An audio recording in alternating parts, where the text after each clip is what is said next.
हरि ओम।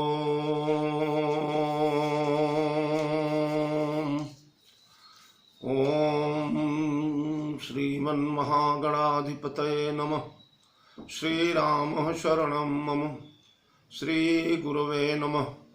श्रीसरस्वत्यै नमः। श्रीमातृपितृचरणकमलेभ्यो नमः। गणेशहेरं गजाननेति महोदरं स्वानुभवं प्रकाशिन् वरिष्ठसिद्धिप्रियबुद्धिनाथ वदन्त एवं त्यजत प्रभीति। ओम नमः परमहंसास्वादित चरणकमलचिन्मकरन्दाय भक्तजनमानस निवासाय श्रीरामचन्द्राय वन्दे विदेहतनया पदपुण्डरीकं कैशोरसौरभसमाहृतयोगिचित्तं हन्तुं त्रितापमनिशं मुनिहंससेव्यं सन्मानिशालिपरिपीतपरागपुञ्जम् वीणाधरे विपुलमङ्गलदानशीले भक्त्यार्तिनाशिनि शिवविरञ्चि हरीश वन्दे कीर्तिं प्रदेखिलमनोरथदे महारहे विद्याप्रदायिनि सरस्वती नौमि नित्यम् अतुलितबलधामं हेमशैलाभदेहं दनुजवनकृशानुं ज्ञानिनामग्रगण्यं सकलगुणनिधानं वानराणामधीशं रघुपतिप्रियभक्तं वातजातं नमामि।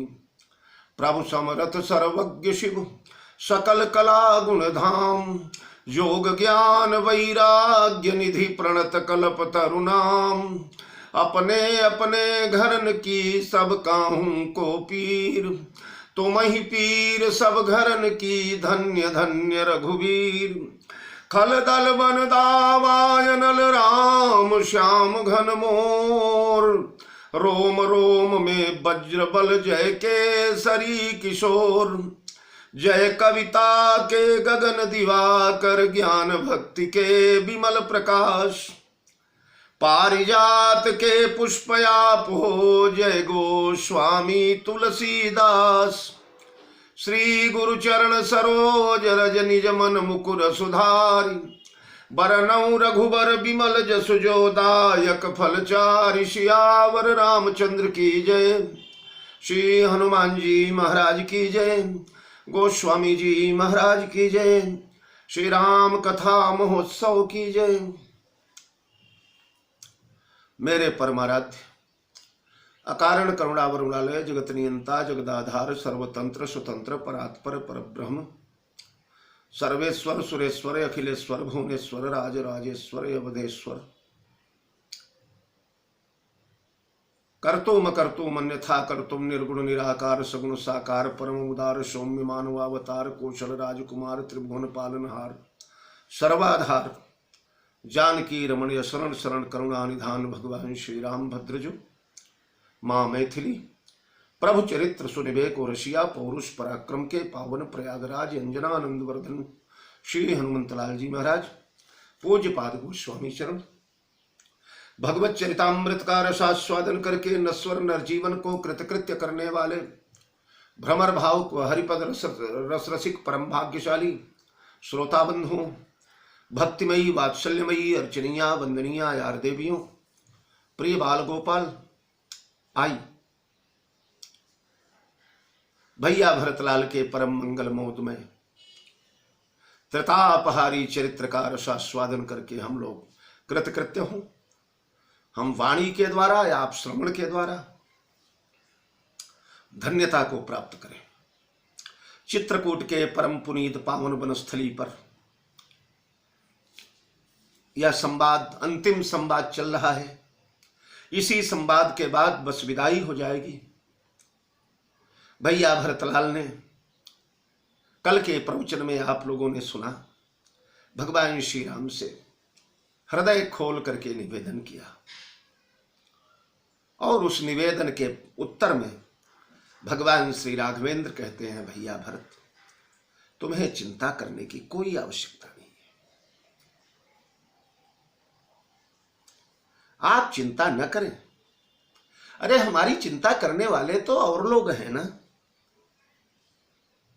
केवल तुम्हारी नहीं मेरी भी चिंता करने वाले हमारे श्रेष्ठ जन अभी विद्यमान। तात तुम्हारी मोरी परिजन की चिंता, गुरु ही नृप ही घर बन की। माथे पर गुरु मुनि मिथिलेशु, प्यारे भरत हम ही तुम ही सपने उन कलेशु। जिनके माथे पर यानी जिनकी छत्र छाया में हम लोग विराजमान हैं, हमारे सिर पर जिनका आशीर्वाद, ऐसे गुरु मुनि मिथिलेशु, गुरुदेव मुनि विश्वामित्र जी या वामदेव जी, जाबाल, ये जो अयोध्या के मंत्रिमंडल में विराजमान रहते हैं, महाराज मिथिलेश, इन लोगों की छत्र छाया है, इनका वरदहस्त है, इनकी कृपा है, इनकी देखरेख है। इनके सुरक्षा संरक्षा के मध्य रह करके हम लोगों को सपने न कलेशु, स्वप्न में भी कोई क्लेश नहीं होने वाला है भैया।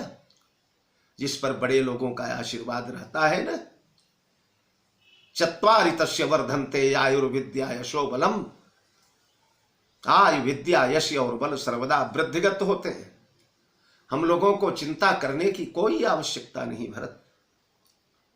मोर तुम्हार परम पुरुषार्थ, स्वार्थ धर्म स्वार्थ सुजस, धर्म परमारथ, पितुआयसो पाली दू भाई, लोक वेद भल भूप बलाई। मोर तुम्हार परम पुरुषार्थ, हे भैया मेरा और तुम्हारा, मोर तुम्हार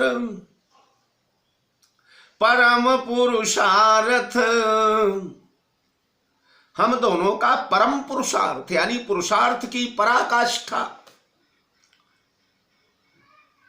पुरुषार्थ में प्राय धर्मार्थ काम मोक्षाणाम, धर्म अर्थ काम मोक्ष, इन चतुर्वैभवों को माना जाता है। इनकी जो पराकाष्ठा है, धर्म की पराकाष्ठा, अर्थ की पराकाष्ठा, काम की पराकाष्ठा, मोक्ष की पराकाष्ठा, और स्वार्थ सुजस धर्म परमारथ। स्वार्थ सुयश धर्म परमार्थ, यहां प्रारंभ में स्वार्थ का नाम लिया गया, अंत में परमार्थ का। सुयश और धर्म मध्य में रहे तो हम लोगों का परम पुरुषार्थ, परम स्वार्थ, यहां परम को सबके साथ लगा ले, परम धर्म, परम सुयश, परम परमार्थ, हमारे परमार्थ की पराकाष्ठा, हमारे धर्म की पराकाष्ठा, हमारे सुयश की पराकाष्ठा, हमारे स्वार्थ की पराकाष्ठा, हमारे पुरुषार्थ की पराकाष्ठा, इन सब का एक ही हेतु है। क्या बोले? पितुआयसु पाली ही दो भाई, हम दोनों भाई पिताजी के आदेश को मिलजुल करके पालें, पिताजी के आदेश का पालन करें। देखो भरत, पिताजी के आदेश के पालन करने से हमें पुरुषार्थ भी मिल जाएगा, हमें स्वार्थ भी मिल जाएगा, हमें परमार्थ भी मिल जाएगा, हमें सुयश भी मिल जाएगा और हमें धर्म भी मिल जाएगा। ये उपदेश प्राय भरत को ही नहीं, हम जगत वालों के लिए भी ठाकुर जी के द्वारा प्रदान किया जा रहा है। अपने श्रेष्ठ जनों का जो सेवन करते हैं, अपने माता पिता की जो सेवा करते हैं, अनुचित उचित विचार तजिजे पालहि पितु बैन, ते भाजन सुख सुजस के बसई अमरपति हैं। तो पिताजी के आज्ञा का पालन करने से हमारा सब सुधर जाएगा, हमारा सब बन जाएगा। हम दोनों भाई उसका पालन करें भरत। पितु आयसु पाली दो भाई। परिणाम बोले लोक वेद भल, लोक भी सुधर जाएगा और वेद यानी परलोक भी सुधर जाएगा। लोक में भी हमें यश मिलेगा और वेद में ऋषियों के द्वारा, मुनियों के द्वारा, देवताओं के द्वारा, संत जनों के द्वारा, श्रेष्ठ जन के द्वारा, विद्वानों के द्वारा हमारी चर्चा होगी, हमारा यश गाया जाएगा, हमारा गुण गाया जाएगा। माता पिता की सेवा करने से फल होता है।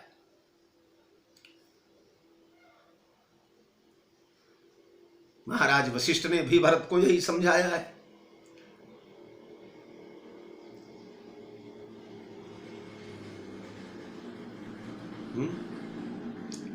राजा के आदेश का पालन करो। भरत, इतिहास गवाही देता है, तनय जजाति ही जौवन दयऊ, पितु आयसु अघय जसन भयऊ, परशुराम पितु आज्ञा राखी, अरे मारी मातु लोक सब साखी, अनुचित उचित विचार तजिजे पालई पितु बहन, अरे ते भाजन सुख सुजस के बसई अमर पतियन। उनका ध्वन्यार्थ इन चौपाइयों में भरा हुआ है। गुरुदेव जी ने जो पहले राज्यसभा में भरत को आदेश दिया था, हाई तुम कह सब भांति भलाई, पिताजी का आदेश पालन करने में सब प्रकार से तुम्हारी भलाई होगी, वही उपदेश भगवान श्री राम के द्वारा दिया जा रहा है। मातृ देवो भव, पितृ देवो भव, आचार्य देवो भव। माता पिता आचार्य गुरुजन, इनके आदेश का पालन करना, इनकी चरण सपर्या करना, ये मनुष्य के सर्वांगीण विकास का प्रमुख कारक तत्व है। हर प्रकार से हमारा विकास इसमें होता है। इसलिए मेरे प्यारे भरत, हमारा और तुम्हारा दोनों भाइयों का हित, कल्याण, स्वार्थ, परमार्थ, सुयश, धर्म सब इसी में भरा हुआ है। पितु आयसु पाली ही दो भाई, परिणाम बोले लोक में परम यश मिलेगा। लोक वेद, वेद भी से स्वीकृति देता है, सब भांति भलाई, सब प्रकार से हमारी भल।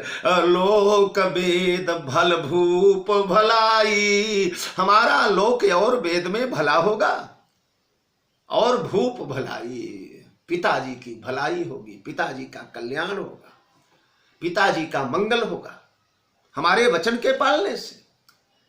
अगर हम वचन नहीं पालेंगे तो पिता की भलाई में धब्बा लग जाएगा, पिता के यश में धब्बा लग जाएगा, पिता के कीर्ति में धब्बा लग जाएगा। अरे बड़े सत्यवादी बनते थे, बड़े धर्मात्मा बनते थे, बड़े वचन पालक, उनके बेटों ने ही उनके वचन की धज्जियां उड़ा के रख दिया। मरने को महीने भर नहीं बीतने पाया, वचन तोड़ करके चले गए बेटे। तो पिताजी की भलाई, फिर पिताजी का वचन पालन होगा, तब न पिताजी को दिव्य लोकों की प्राप्ति होगी। वाल्मीकि रामायण में ऋषियों ने, देवताओं ने भरत जी से निवेदन किया, भरत जी को आदेश दिया है, भरत को कहा कि अनृतत्वाच्च कैकेय्या स्वर्गम दशरथो गतः। महाराज, अनृतत्वात् कैकेय्या, अगर कैकेयी से अनृण हो जाएंगे, कैकेयी के ऋण से उऋण हो जाने के बाद स्वर्गम दशरथो गतः, तब तुम्हारे पिता स्वर्ग के अधिकारी बनेंगे, स्वर्ग जाएंगे। उसके लिए अनृतत्वात् कैकेय्या, कैकेयी से अनृण होना पड़ेगा। हम लोगों का तो कल्याण होगा, पिताजी के दोनों वचन पाले जाएंगे, दोनों वचनों से पिताजी मुक्त हो जाएंगे। दो वचन का जो कर्जा पिताजी ने दिया है कैकेयी को, उस कर्जे से पिताजी मुक्त हो जाएंगे भैया। इसलिए पिताजी स्वर्ग के भागी बनेंगे, स्वर्ग के अधिकारी बनेंगे। मेरे प्यारे भरत, हम लोगों को पिताजी का वचन पालना चाहिए। अरे गुरु पितु मातु स्वामी सिख पाले, चले हुकुमग पग परईन खाले। ये नीति है भरत। गुरु पितु मातु स्वामी सिख पाले। गुरु का, पिता का, माता का, स्वामी का आदेश पालन करने से, आदेश पालन करने के लिए चले हुकुमग पग परई न खाले।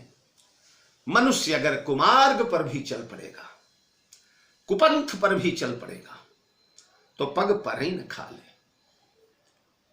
हमारे यहां महाराष्ट्र के महात्मा विट्ठल जी, भगवान विट्ठल पांडुरंग पंढरपुर के स्वामी, वो अलग हैं। विट्ठल नाम के एक ब्राह्मण थे, सन्यास ले लिया उन्होंने, काशीपुरी गए। रुक्मिणी देवी भार्या हैं, पत्नी हैं। विट्ठल पंत रुक्मिणी देवी को त्याग करके काशीपुरी चले गए।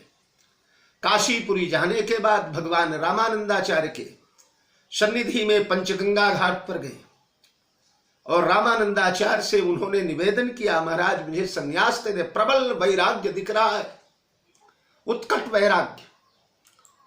भगवान रामानंदाचार्य द्रवीभूत हुए और उन्होंने इन्हें संन्यास दे दिया।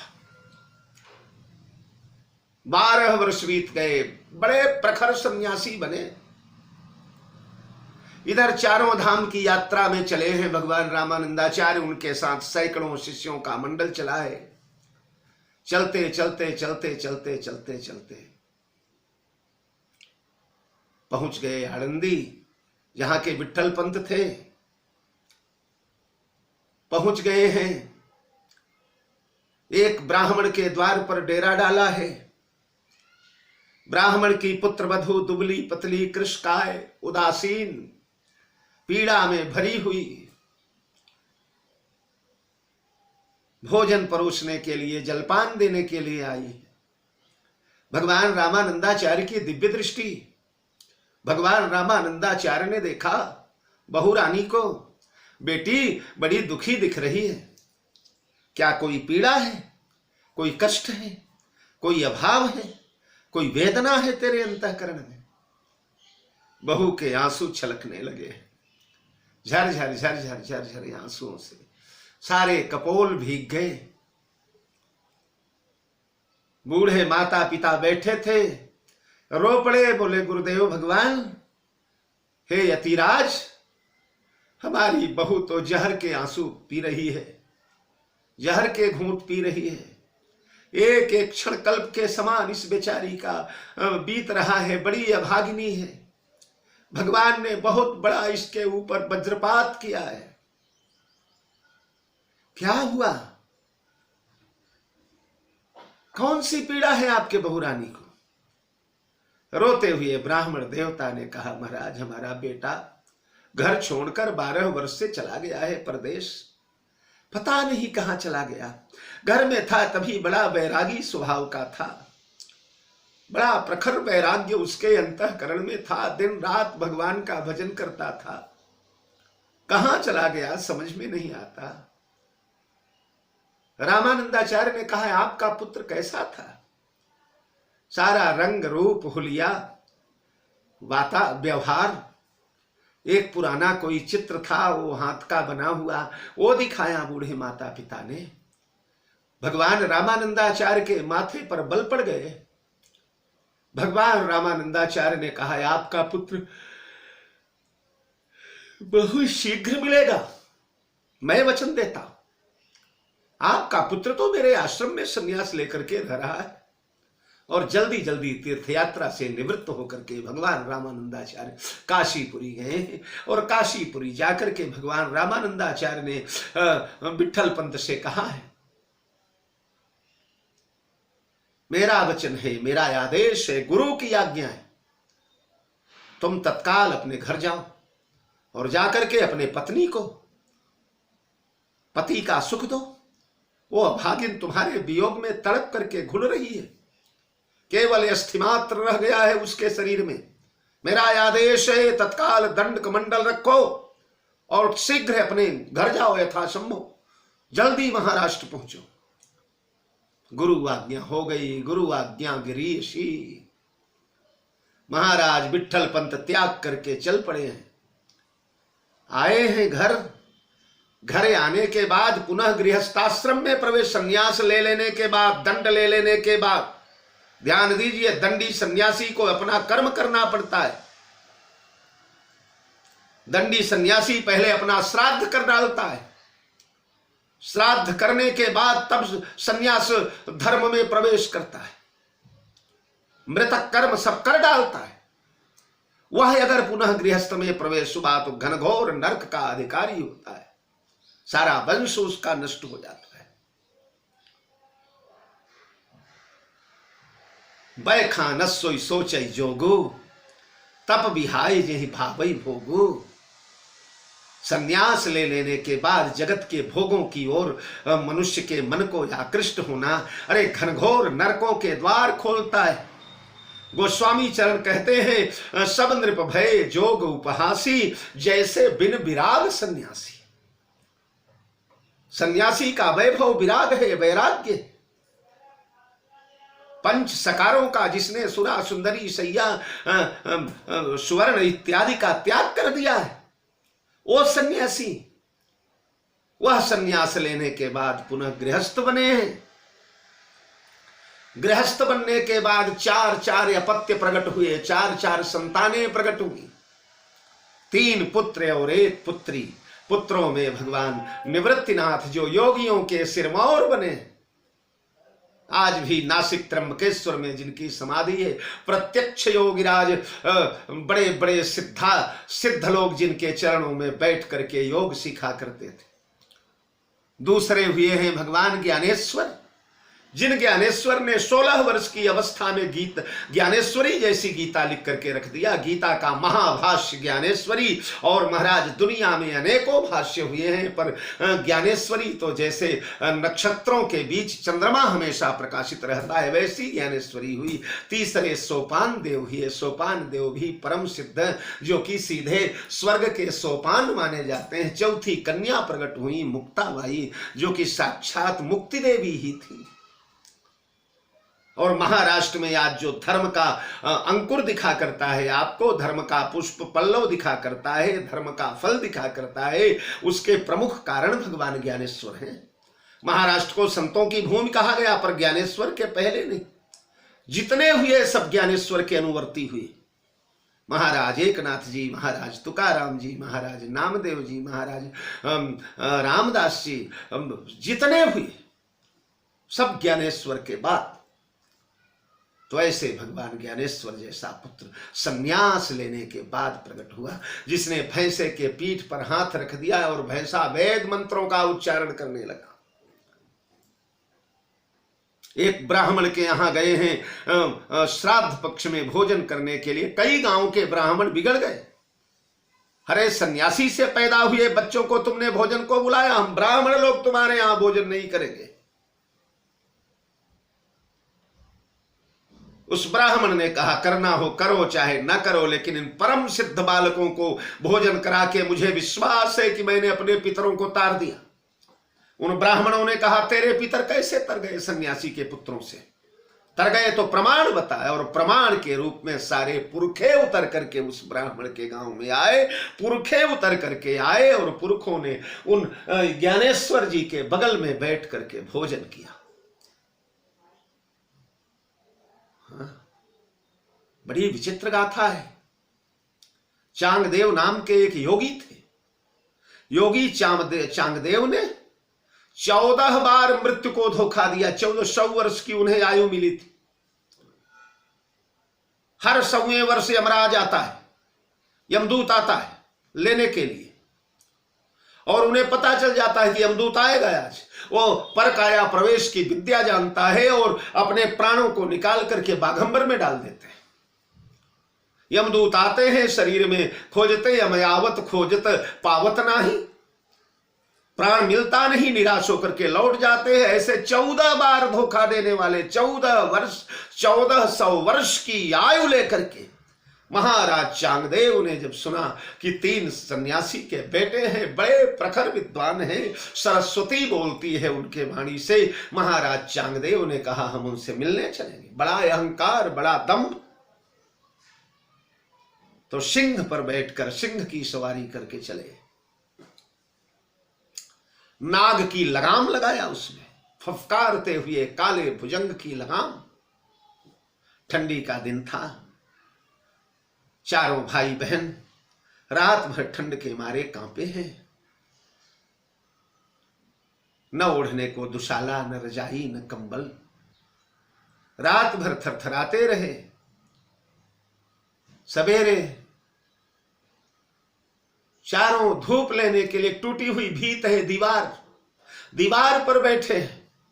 मुक्ताबाई ने देखा चांगदेव आ रहे हैं। भाऊ चांगदेव आला, चांगदेव आला, चांगदेव आला, सिंहावर वसून आला।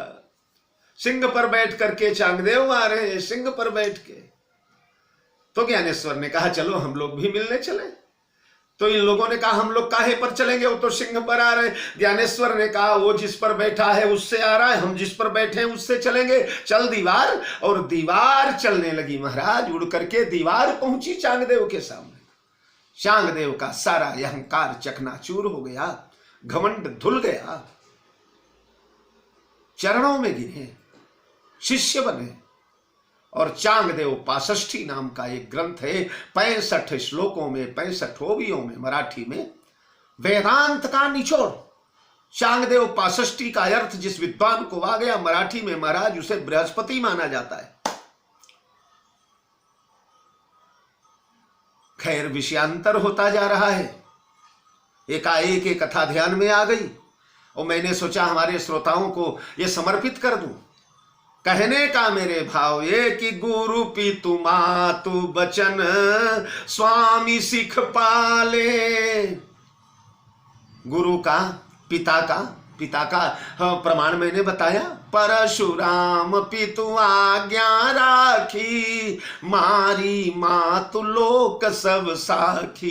तनय जजाति जौवन दयऊ, पितु आज्ञा यघय जसन भयऊ। माता, स्वामी, मालिक, सेवक मालिक के प्रति समर्पित है। मालिक जो आदेश दे देगा वो करेगा, अच्छा हो बुरा हो उसका दोष पाप मालिक जाने, सेवक बच जाएगा उससे।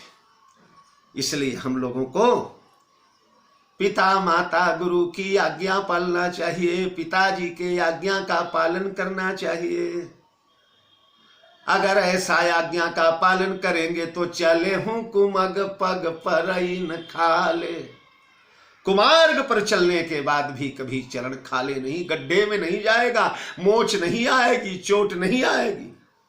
अस विचारी सब सोच बिहाई, पालऊ अवध अवधि भरी जाई। मेरे प्राण, मेरे भैया, मेरे भरत, ऐसा विचार करके सब सोच बिहाई। सारा सोच त्याग दो।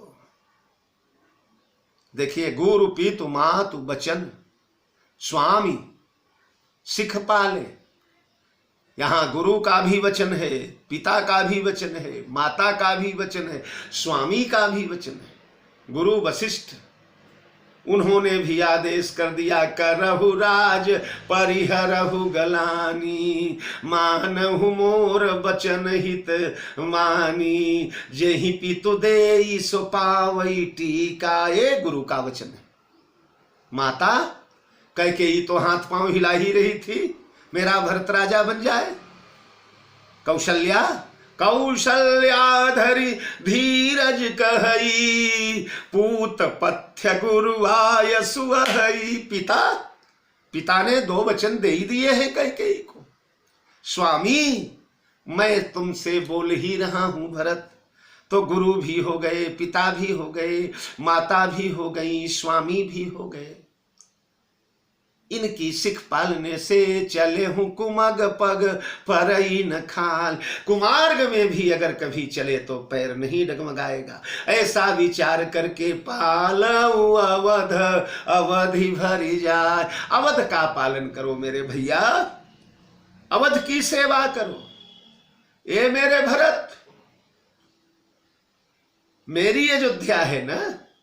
तुम्ही ने कहा था संपत्ति सब रघुपति कई, तो स्वामी के वैभव का पालन करते करते ये मानो कि स्वामी का ही पालन कर रहे हैं।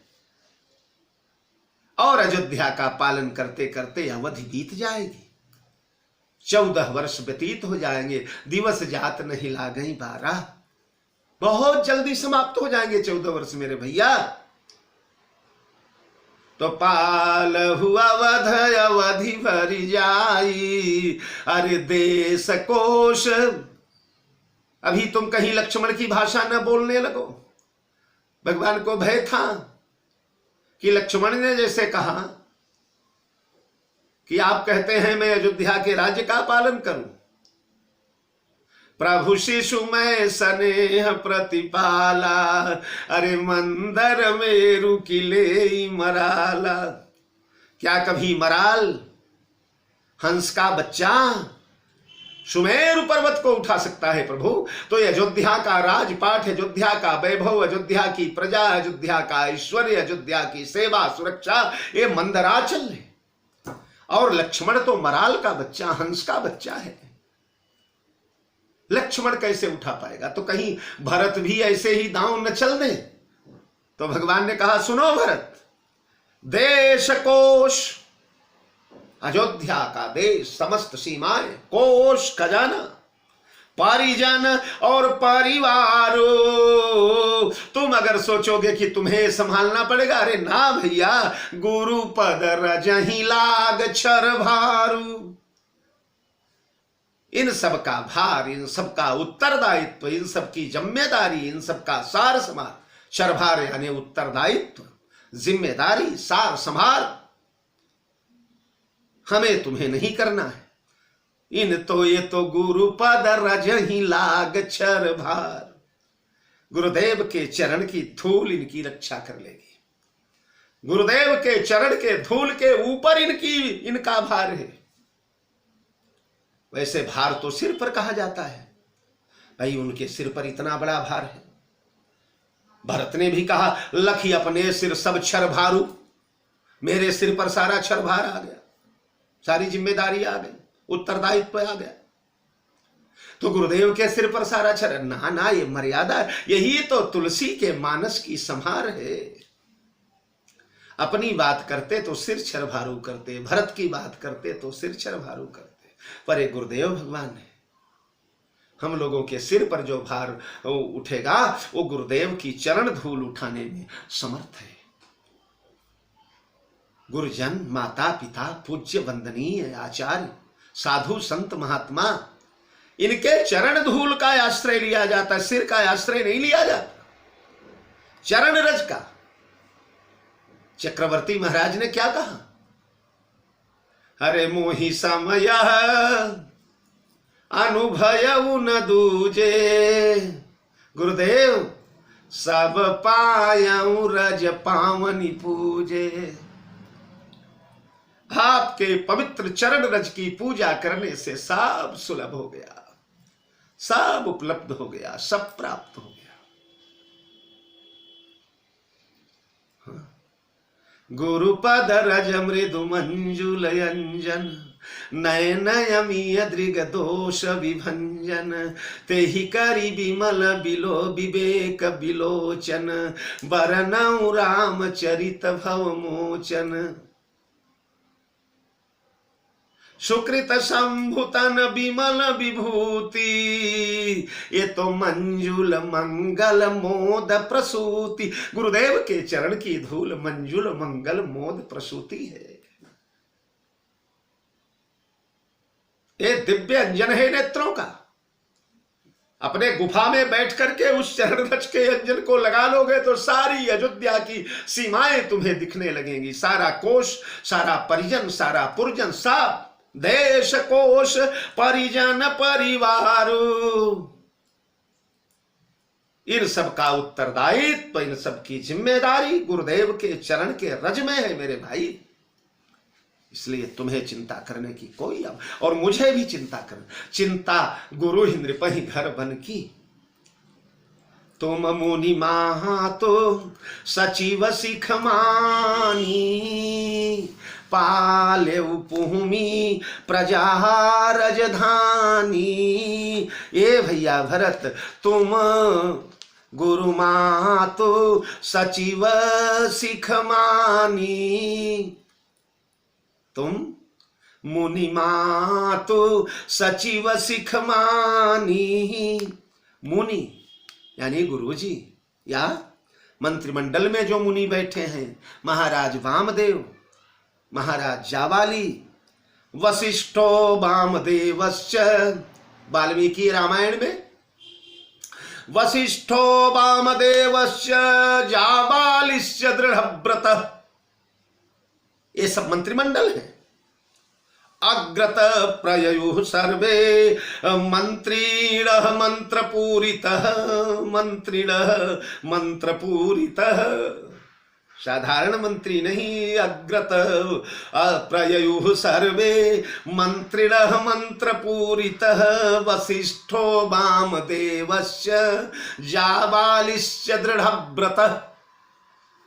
ये मुनि लोग हैं मंत्रिमंडल में, इनका आदेश मानना, गुरुदेव का आदेश मानना, और मान करके तुम मुनि मातो सचिव सिख मानी। या मुनि यहाँ महाराज वशिष्ठ हैं, और माताएं और सचिव में ये सब वशिष्ठो वामदेवश्च जाबालिश्च दृढ़व्रतः, ये सब सचिव में आ गए। और सुमंत्र जी, प्रमोद जी, प्रमोद भी है मंत्री, सुमंत्र भी मंत्री। इन सब सचियों की शिक्षा मान करके पाले भूमि प्रजा रजधानी, पाले भूमि, भूमि यानी पृथ्वी, पृथ्वी की पालना करना, पृथ्वी की रक्षा करना, प्रजा की रक्षा करना मेरे भाई, और राजधानी की रक्षा करना। भरत तुम्हारे ऊपर ये सब रक्षा है। अपना व्रत भी पालो, इनकी रक्षा भी करो। और ऐसी रक्षा किया है भैया ने, ये हनुमान जी की बात मैंने कल या परसों बताया था आपको। अर्धरात्रि में मनोजमं मारुत तुल्य वेगम, मारुत से भी अधिक वेग से हनुमान जी उड़ रहे थे। मारुत तुल्य तो सामान्य वेग है हनुमान जी का। जिम यमोघ रघुपति कर बाना, ये ही भांति चला हनुमान। भगवान श्री राम का बाण जैसे अमोघ है। राम के बाण की गति दुनिया में कोई भी नहीं नाप सकता, कोई भी नहीं माप सकता। अचिंत्य गति से राम का बाण चलता है, यही भांति चले हनुमान। खैर वो मां तो तब दी गई जब लंका सीता शोध के लिए जा रहे हैं। जिस त्वरा से, जिस गति से, जिस वेग से लंका गए होंगे, उस वेग से अधिक वेग से संजीवनी लेकर के आना पड़ेगा हनुमान को, क्योंकि लक्ष्मण के प्राणों पर संकट पड़ा हुआ है। लक्ष्मण के प्राण, यद्यपि वहां भी वानरों का प्राण जाने वाला है, पर वानरों के प्राण से लक्ष्मण का प्राण मूल्यवान है। उस त्वरा में जब बाण चल गया है और जाकर के 50 योजन ऊपर हनुमान के छाती में लग गया। ये राजधानी की रक्षा है, पृथ्वी की रक्षा करना। पृथ्वी की रक्षा करने के लिए महिखनि कुश साथरी समार, पृथ्वी के अंदर जाकर के बैठ गए धुरी बन करके। जऊन होत जग जन्म भरत को, सकल धर्म धुरी धरनी धरत को। धुरी अंदर रहती है रथ के, तो अंदर जाकर के धुरी बन करके बैठ गए। पूरे पृथ्वी के भार को संभालना है, पृथ्वी की जिम्मेदारी संभालना है। 14 वर्ष तो पाले भूमि प्रजा रजधानी। और ध्यान देना मित्रों, भरत के राज्य में भैया भरत 14 वर्ष जब से लौट करके आए, तब से अयोध्या में एक भी मृत्यु नहीं हुई है, एक व्यक्ति भी मरण को नहीं प्राप्त हुआ। सब सकुशल है, सब मंगलमय, सब जियत अवध की आस।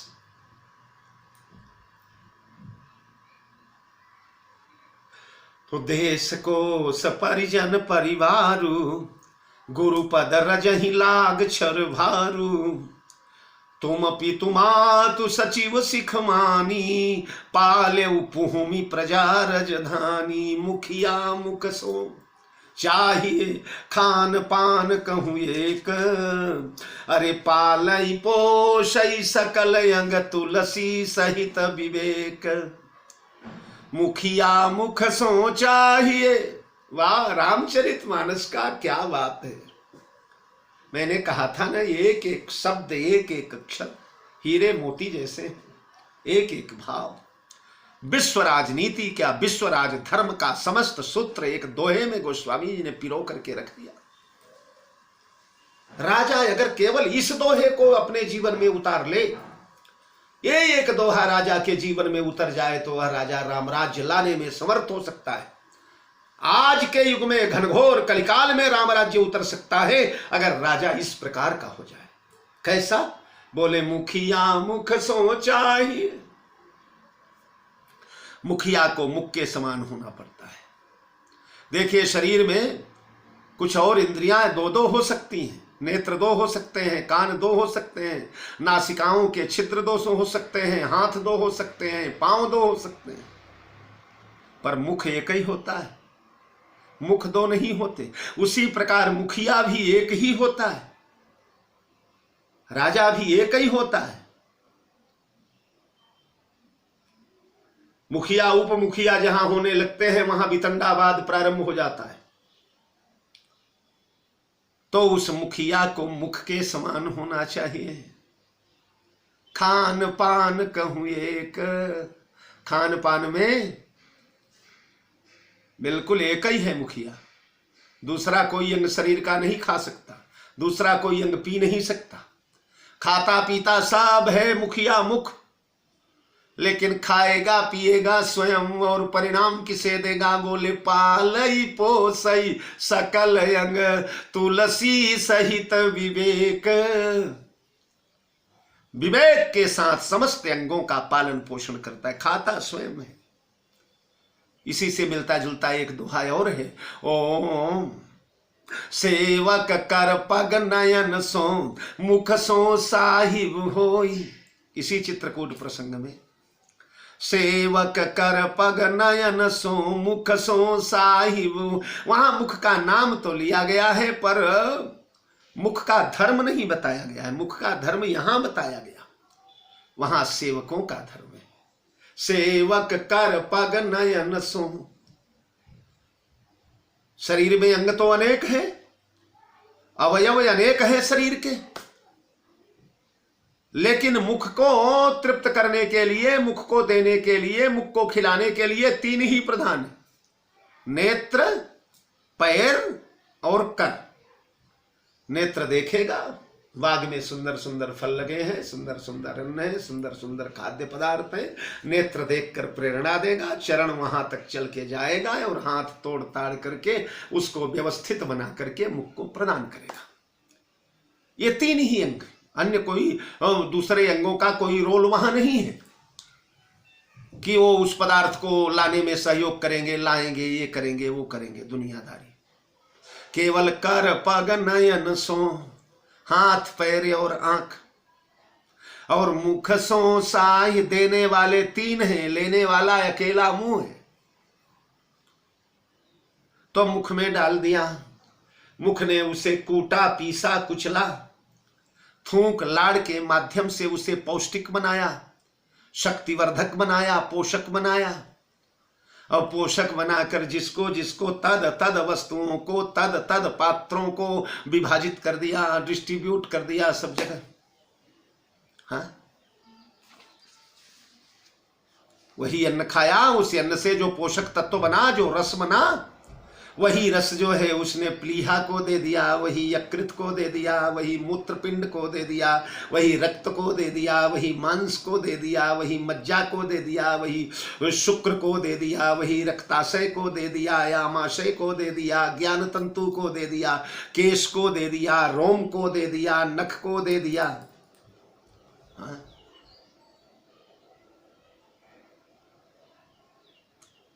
वीर्य को दे दिया, तेज को दे दिया, ज्योति को दे दिया। बस उसी रोटी दाल चावल में से ही, साग भाजी में से ही, दूध दही में से ही इन सबको तत्त रसों की प्राप्ति होती है। गीता में भगवान ने कहा है, विषया विनिवर्तन्ते निराहारस्य देहिनः।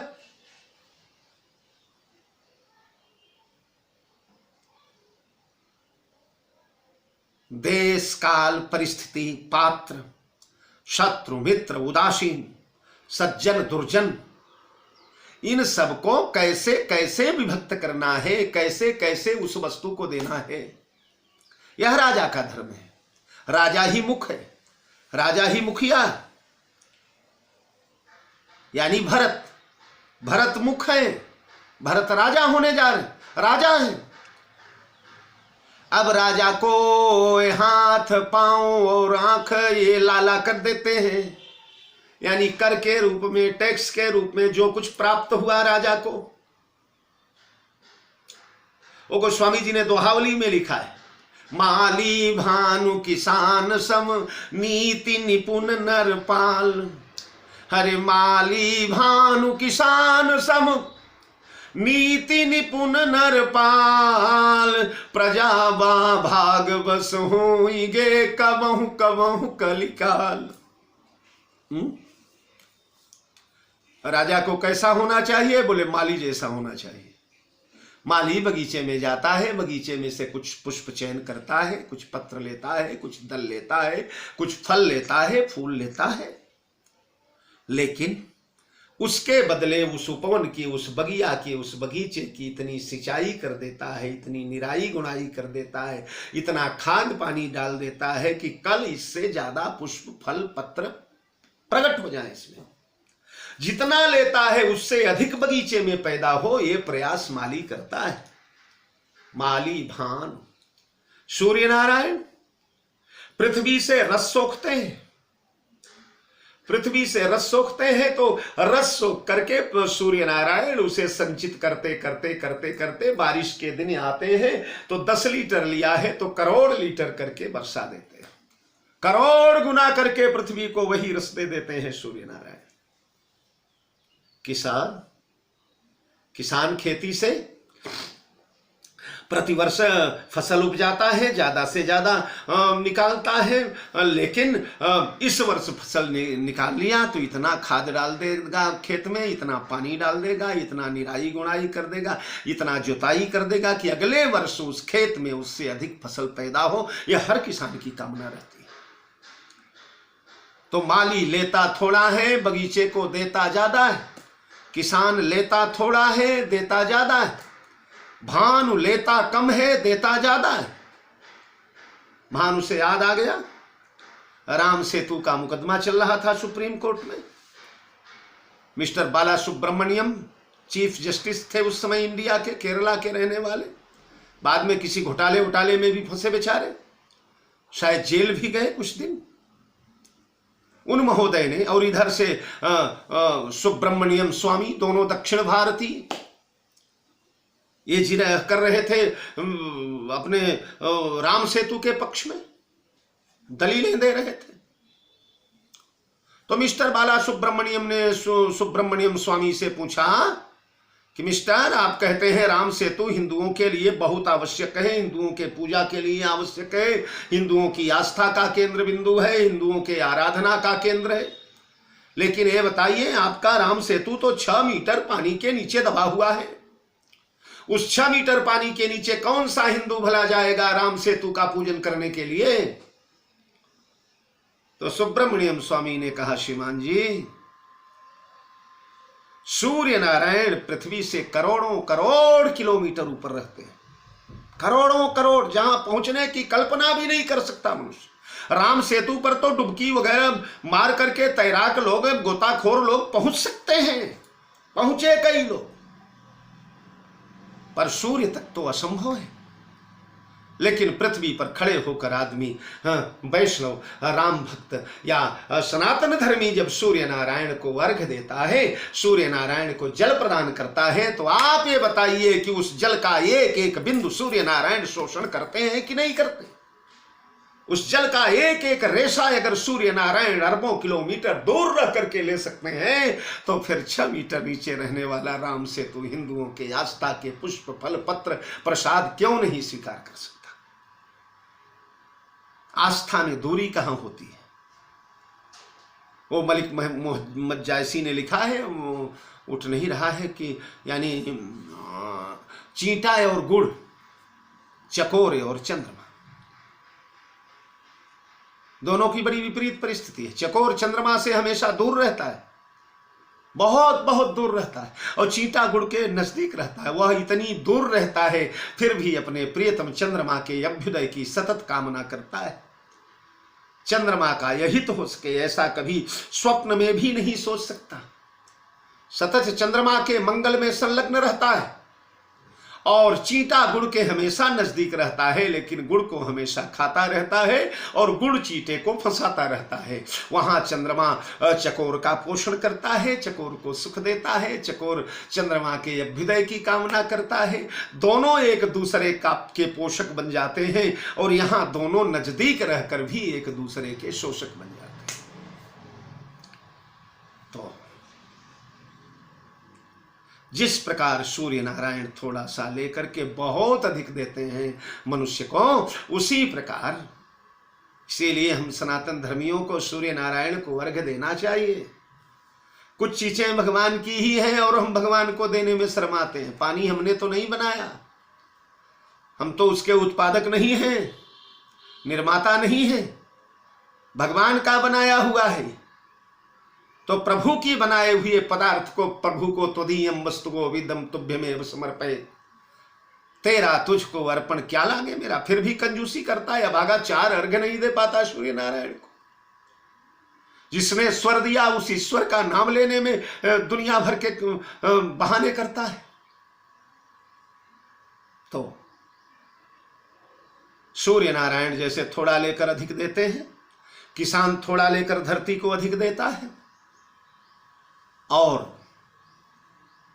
राजा उसी प्रकार से, माली थोड़ा लेकर अधिक देता है, उसी प्रकार से राजा को प्रजा से थोड़ा सा थोड़ा सा लेना चाहिए और बहुत सारा देना चाहिए, बहुत अधिक देना चाहिए।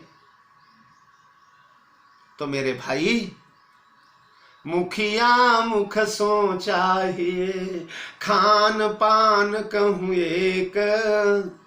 मुखिया को, प्रधान को, घर के मालिक को, राजा को मुख के समान होना चाहिए। देखने में तो सब कमाई उसके पास आ रही है, घर के मालिक के पास सारी कमाई आ रही है, पर सबको बांटते बांटते बेचारा स्वयं की पगड़ी नहीं बना पाता, स्वयं का कुर्ता नहीं बना पाता। होली दिवाली को बाल बच्चे परिवार इनका कैसे बनना चाहिए, इनका कैसे बनना चाहिए। भगवान की कथा में जाएगा, थोड़ा सा प्रसाद पाएगा, वो भी छिपा कर बच्चों के लिए लेकर चला आएगा।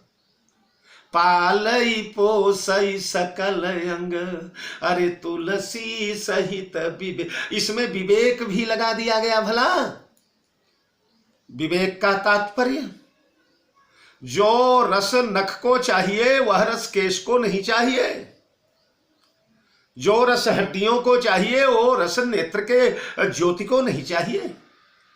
अगर नख वाला रस केशों को प्रदान करने लगे तो अनर्थ हो जाएगा, केश वाला रस नख को प्रदान करने लगे तो अनर्थ हो जाएगा, ज्योति वाला रस अगर हड्डियों को देने लगे तो अनर्थ हो जाएगा, हड्डियों का रस अगर ज्योति को देने लगे तो अनर्थ हो जाएगा, रक्त का भाग जो है अगर चर्म को देने लगे तो अनर्थ हो जाएगा, चर्म का भाग रक्त को देने लगे तो अनर्थ हो जाएगा, मज्जा का भाग वीर्य को देने लगे तो अनर्थ हो जाएगा, वीर्य का भाग मज्जा को देने लगे तो अनर्थ हो जाएगा। जिसे जो चाहे, अरे भगवान राम ने वाल्मीकि रामायण में यही तो समझाया है भरत को।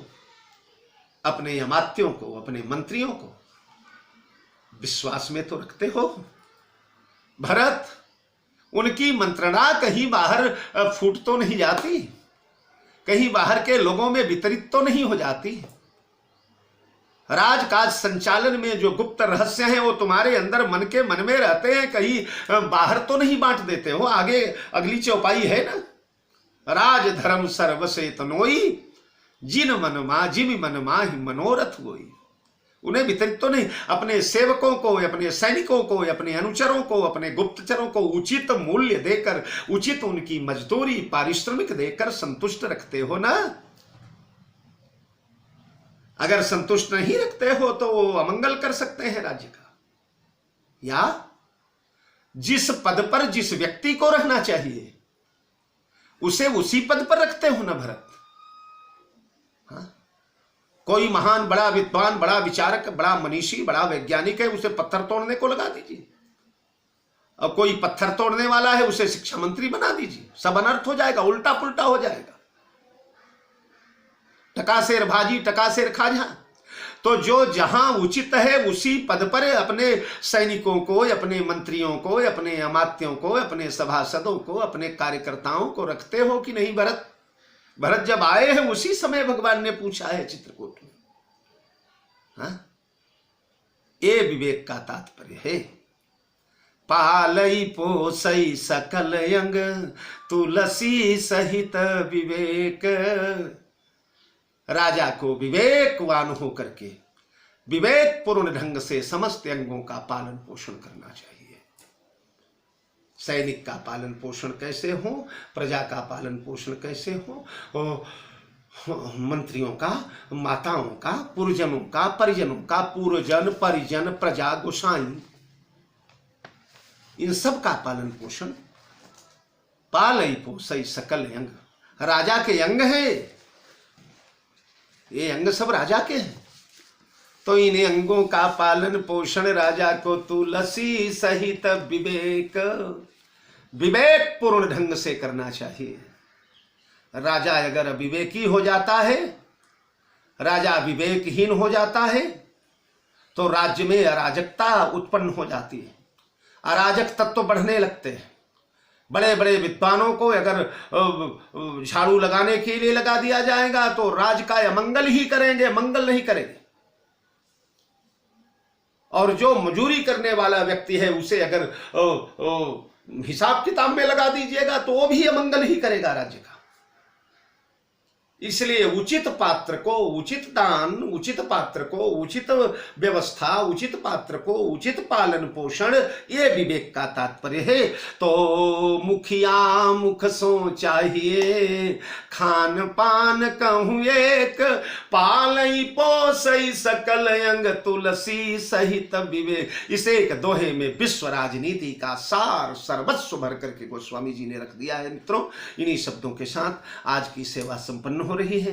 भैया भरतलाल के कल का प्रसंग, कल शायद या पादुका प्रदान हो जाएगी, पादुका प्राप्त हो जाएगी, भरत भैया को पादुका मिल जाएगी और हम लोग चले इसी प्रकार इस यात्रा को करते रहें। आज 81 अंक हो गए भरत चरित्र के। भगवान की कृपा होगी तो शतक हम लोग अवश्य लगाएंगे। इन्हीं शब्दों के साथ जय जानकी जीवन। आप सभी लोगों को बहुत बहुत धन्यवाद।